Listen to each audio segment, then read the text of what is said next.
Foro Universate. La contribución de las mujeres y las niñas en el campo de la ciencia ha sido fundamental a lo largo de la historia, aunque en muchos casos ha pasado desapercibida o ha sido subestimada. El reconocimiento y la valoración del aporte de las mujeres y las niñas en la ciencia no solo promueven la diversidad y la equidad, sino que también enriquecen el panorama científico con nuevas perspectivas y enfoques. Y a propósito del Día Internacional de la Mujer y la Niña en la Ciencia, conversaremos sobre este tema con la profesora Liliana López, licenciada en Química, doctora en Geoquímica, docente e investigadora del Instituto de Ciencias de la Tierra de la UCB y actual presidenta de la Academia de Ciencias Físicas, Matemáticas y Naturales, ACFIMAN. Un gusto tenerla con nosotros nuevamente en Universate. Bienvenida, profesora. Buenos días y gracias por esta invitación. Saludos a todos. Profesora, ¿existe la convicción de que la igualdad entre los géneros y el empoderamiento de las mujeres y las niñas contribuirán decisivamente no solo al desarrollo económico del mundo, sino también al progreso respecto de todos los objetivos y metas de la Agenda 2030 para el Desarrollo Sostenible? Pero lo cierto es que aún esa igualdad no existe. ¿Por qué sigue habiendo trabas para que las mujeres logren las mismas condiciones que los hombres, al menos en la ciencia y en la tecnología? Bueno, son muchos los factores que podemos considerar, desde problemas como familiares que piensan que algunas carreras científicas no son para mujeres, comenzamos desde allí. También el hecho de que se seleccione solamente alguna de esas carreras por las mismas mujeres, más hacia el área de medicina, de las ciencias médicas, mientras que se deja a un lado la parte que corresponde a ciencias básicas como física, matemática, química e ingeniería.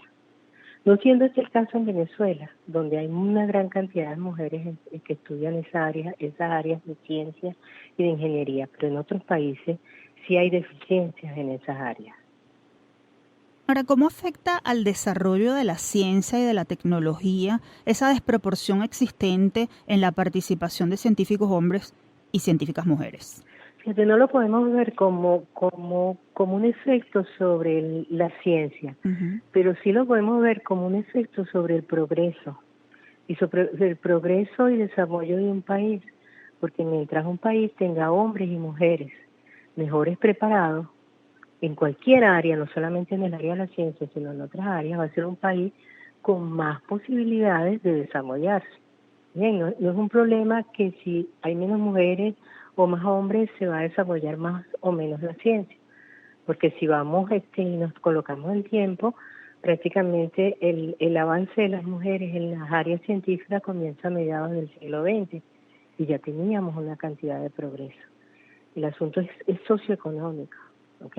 Entonces es necesario que las mujeres se desarrollen también dentro de carreras y, si su predilección, dentro de carreras científicas. Sin ánimo de caer en el tema del feminismo, es fácil suponer que la diversidad equitativa entre hombres y mujeres facilitaría alcanzar los 3 pilares del desarrollo sostenible, que son la prosperidad económica, la justicia social y la integridad medioambiental. ¿Ve usted viable esa posibilidad de equilibrio? Bueno, ese equilibrio, si se logra, tal cual como tú dices, lograríamos esas metas. Ahora, no es fácil. No es fácil ni siquiera en los países desarrollados, donde tú puedes ver que algunas áreas de la ciencia incluso están por debajo en porcentaje de mujeres en comparación a Latinoamérica. Bien, entonces no es tan sencillo. Incluso hay algunos artículos que comentan que todavía nos faltan entre 30 y 40 años para poder alcanzar esa equidad de género en muchas áreas de la ciencia. ¿Y de qué dependería? Mira, eso depende de la educación, de la importancia de enseñar desde la primaria, la necesidad de la ciencia como una meta para lograr mayor desarrollo en un país, sin discriminar niñas y niños. Es decir, es necesario ese factor de enseñanza de la ciencia, pero también es necesario que acostumbremos a las niñas que muchos de los trabajos que pueden hacer los varones también las tienen que hacer ellos.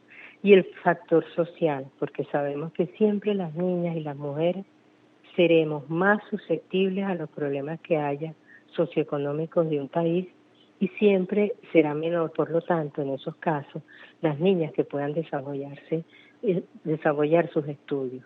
Ese es un factor que yo creo que está influyendo en estos momentos en muchos países. Estamos conversando con la profesora Liliana López, doctora en geoquímica, docente e investigadora del Instituto de Ciencias de la Tierra de la UCB y actual presidenta de la ACFIMAN. Profesora, aunque ha quedado claro que no hay igualdad de género en la ciencia, no se puede negar que ha habido avances. ¿Cómo ha evolucionado la participación y el desempeño de las mujeres en las actividades científicas desarrolladas en Venezuela y cuál es el panorama hoy? Bueno, si empezamos desde el desarrollo de las mujeres en la ciencia en Venezuela, igual que a nivel mundial, lo podemos colocar a mediados del siglo XX, que es cuando las mujeres comienzan a hacer estudios de carreras universitarias. Y ahí tenemos una gran diversidad en áreas incluso que para ese momento no se pensaba que una mujer podía trabajar, como el área de geología. Estoy hablando de los años 50 y ya había mujeres estudiando esa carrera en las áreas de ingeniería, por supuesto medicina. Y bueno, eso fue aumentando y en Venezuela fue muy alto el número de mujeres que se dedicaron a carreras científicas. Y eso tú lo puedes ver tanto en diferentes trabajos, en artículos, teníamos un alto porcentaje de mujeres científicas. ¿Qué sucede? No tenemos estadísticas como para hasta el año 2015 que dicen que nosotros íbamos camino a la igualdad de género. Pero del 2015 al 2024 no sabemos qué ha sucedido. No tenemos ningún tipo de estadística, no tenemos artículos que ataquen ese tema de la igualdad de género en la ciencia. Pero si nosotros nos colocamos en Venezuela a cómo el nivel, como está nuestra educación primaria, secundaria y la universidad, por supuesto, con la falta de presupuesto, la falta de profesores, el menor número de estudiantes en cualquiera de las carreras que coloquemos dentro de nuestras universidades autónomas, nos vamos a dar cuenta que vamos hacia un retroceso. Y eso es el papel que debe jugar ahorita en los programas de mujeres en ciencia. Nuestro trabajo ahora no solo debe ser reconocer a las científicas que ya están consolidadas, sino ayudar a los jóvenes a que sean los futuros científicos consolidados de nuestro país.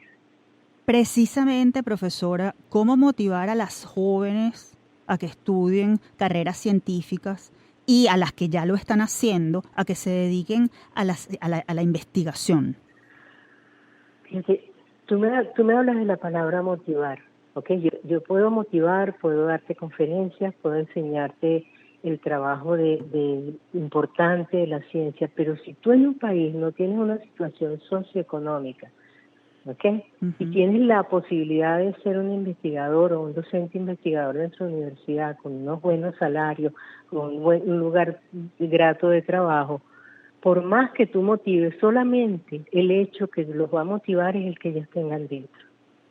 Bien, porque cualquier joven que yo le diga ahorita, con la situación que tenemos en el país, me va a decir, bueno, cuando tú lo hiciste era diferente. Y es cierto, tampoco era que las universidades tenían un presupuesto excelente, pero el nivel de vida y el presupuesto alcanzaba para proyectos de investigación y para una serie de actividades sin distingo de las personas que lo hacían. Lo que tenías que ser un buen investigador para encontrar este presupuesto para tus proyectos. Bien. Es así. Pero ahora vamos a decir, ahora la situación es otra.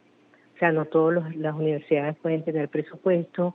Bueno, ya hemos hablado y es mucho lo que se conoce sobre los sueldos en las universidades. Entonces, tú puedes motivarlos y hay que seguir haciendo y hay que seguir enseñándoles la importancia de estudiar ciencia y no solamente de estudiar ciencia, la importancia de que una mujer se desarrolle profesionalmente.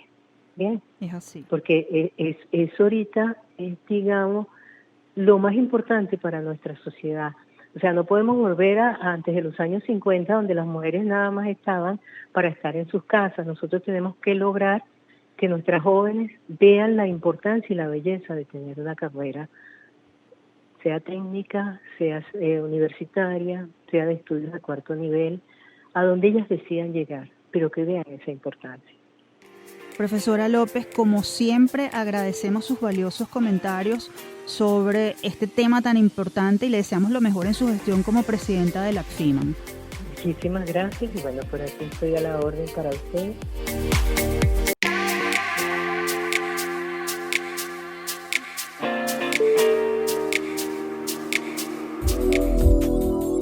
Foro Universate.